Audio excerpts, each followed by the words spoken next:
Okay, hello students, this is me Kashif Asdani and today I am going to teach you about light reflection and refraction. देखिए इस class में हम लोग पढ़ने वाले light के बारे में, उसके रिफ्लेक्शन के बारे में, उसके रिफ्रैक्शन के बारे में. So let us start about that what is light. ठीक है, सबसे पहले शुरू करते हैं कि लाइट क्या होता है. तो लाइट जो होता है is a form of energy. Light is a form of energy which gives a sensation of sight. Light is a form of energy which gives sensation of sight. Okay तो light क्या होता है. Light जो होता है वो energy का एक ऐसा फॉर्म होता है जो साइट का सेंसेशन देता है, यानी हम लोग के आई में एक सेंस प्रोवाइड करता है विजन का, दृष्टि का. ठीक है, तो उसी को क्या कहा जाता है, लाइट कहा जाता है. ये बेसिकली हम सब जानते हैं कि लाइट क्या होता है. लाइट एक एनर्जी का एक ऐसा फॉर्म होता है, ठीक है, जिससे हम लोग को साइट यानी दृष्टि मिलती है, जिससे हम लोग अपने बाहर के नज़ारे को देख पाते हैं. ठीक है, हमारी अपनी दुनिया को देख पाते हैं. उसी को क्या कहा जाता है, लाइट कहा जाता है. अब देखिए लाइट में कुछ एसोसिएटेड टर्म्स है जैसे कि रे ऑफ लाइट. ठीक है, तो रे ऑफ लाइट क्या है, हम इसको पढ़ लेते हैं. देखिए रे ऑफ लाइट क्या होता है. रे ऑफ लाइट हमारा होता है कि the path which is in which light travels, यानी जिस पाथ पे लाइट ट्रैवल करता है, ठीक है, उसी को रे ऑफ लाइट कहा जाता है. तो हम इसको लिख देते, the path in which light travels is called ray of light. The part in which light travels is called ray of light. यानी जिस पाथ पे लाइट ट्रैवल्स करता है उसी को कहा जाता है रे ऑफ लाइट. ठीक है, the path in which light travels is called ray of light. ठीक है, जिस पाथ पे लाइट ट्रैवल करता है उसको क्या कहा जाता है, रे ऑफ लाइट कहा जाता है. Next one is that beam of light. देखिए कहीं कहीं पे बीम ऑफ लाइट पूछता है, कहीं कहीं पे रे ऑफ लाइट पूछता है, तो घबराना नहीं कि बीम ऑफ लाइट क्या है, रे ऑफ लाइट क्या है. बीम ऑफ लाइट होता है, ठीक है, combination of two or more than two light rays. Combination of two or more than two light rays. Two or more than two light raise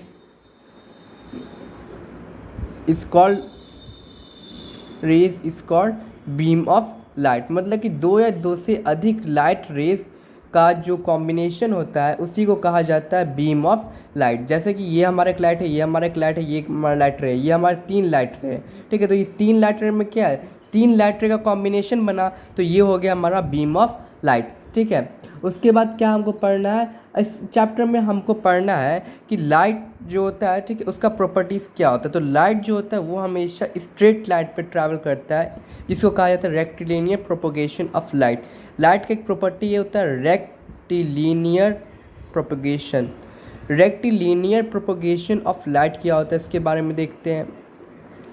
तो rectilinear propagation of light. अब देखिए rectilinear propagation of light क्या होता है. Rectilinear propagation of light ये कहता है कि लाइट रे जो होती है वो हमेशा स्ट्रेट लाइन में ट्रैवल करती है, उसी को कहा जाता है rectilinear propagation of light. That is the property associated with light in which light travels always in a straight line is called rectilinear propagation of light. I am repeat again that the property associated with the light due to which it travels always in a straight line is called rectilinear propagation of light. So we can write here as the property associated with light due to which it travels in a straight line, due to which it travels in a straight line,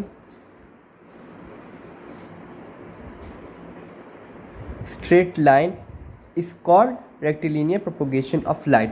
ठीक है, हम हमेशा देखते हैं कि light जो होती है ना वो हमेशा सीधी ट्रैवल करती है. लाइट हमेशा सीधी ट्रैवल करती है और लाइट की यही प्रॉपर्टी जिसकी वजह से वो सीधी ट्रैवल करती है, या जिस प्रॉपर्टी से लाइट सीधी ट्रैवल करती है उसी को कहा जाता है रेक्टिलिनियर प्रोपगेशन ऑफ लाइट. ये था basic terms that you have studied in your earlier classes. In this class I am going to not teach about that what is reflection. What is reflection? So reflection is the most important term in the class 10 because the heading is that light reflection and refraction. So here reflection is very important term and refraction is very important term. So I will going to teach you both in little words that enables you to understand properly. So what is reflection? Reflection of light is the simple phenomenon associated with the light in which, okay, so I write here the phenomenon associated with light, the phenomenon associated with light in which it bounces back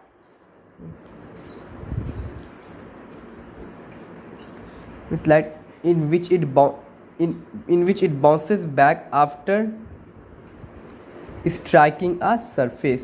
It means that अगर कोई light रे किसी surface पर जाके टकराती है उसके बाद वो बाउंस मैंने बैक चली जाती है, ठीक है, उसी को कहा जाता है reflection of light. I will show here. Suppose that ये हमारा एक प्लेन है, ठीक है, इस पे हमारी एक लाइट रे आई, ठीक है.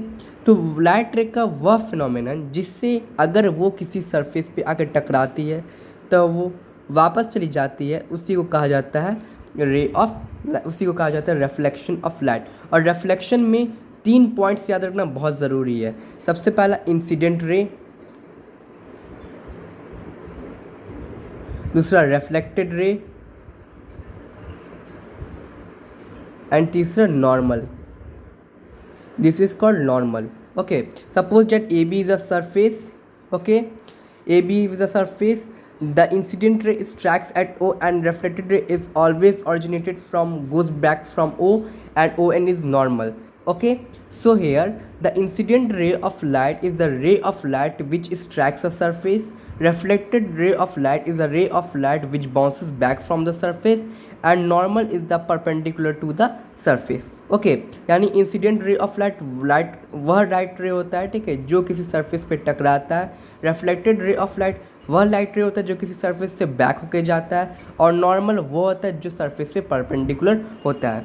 So there is a phenomenon which is associated with the reflection called laws of reflection. अब देखिए, हमने पढ़ा कि अगर कोई लाइट रे किसी सरफेस पे टकराती है तो वो बाउंस हो जाती है, ठीक है. तो उसके साथ कुछ रूल जुड़ा हुआ है, यानी अगर कोई लाइट रे कभी किसी सरफेस पर टकराएगी, ठीक है, तो कुछ रूल होगा जो उसके साथ हमेशा रहेगा. पहला, जो इंसिडेंट रे होगा, यानी इंसिडेंट रे और नॉर्मल के बीच में जो बना हुआ एंगल होता है जिसको इंसिडेंट एंगल कहता है या फिर एंगल ऑफ इंसिडेंस कहते हैं, वो हमेशा रिफ्लेक्टेड रे और नॉर्मल के बीच में बना जो एंगल होता है इसको एंगल ऑफ रिफ्लेक्शन कहा जाता है, उसके इक्वल हो. यानी angle of incidence always equal to angle of reflection. And second one is that incident ray, normal and reflected ray all lie in the same plane. यानी इंसिडेंट रे जो होता है, रिफ्लेक्टेड रे जो होता है, normal, ये तीनों same plane पर लाई करता है, ठीक है. तो सब first law, angle of incidence